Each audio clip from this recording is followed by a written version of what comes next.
ब्रह्मकमळ हे हिंदू शास्त्रानुसार एक पवित्र असं फूल मानलं जातं.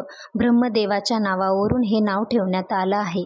ओरिजिनल ब्रह्मकमळ हे हिमालयाच्या उंच आणि पवित्र पर्वतरांगांमध्ये आढळून येतं.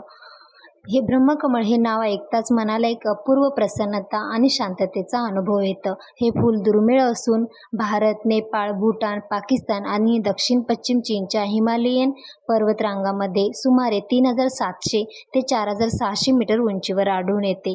ब्रह्मकमळाचे झाडे साधारणपणे 1 फूट उंच असते आणि हे फूल मध्यम आकाराचे, पांढऱ्या पिवळसर परड्याने वेढलेले असते. भगवान महादेवाला हे फूल अर्पण केलं जातं कारण त्यांना हे फूल प्रिय आहे असं म्हटलं जातं.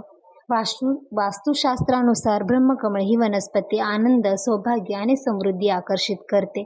ज्या घरात ही वनस्पती येते तेथे आनंद, समृद्धी आणि मानसिक संतुलन देखील येते. माझ्याकडे असणारे हे ब्रह्मकमळ ही एक निवडून व्हरायटी आहे. याच्या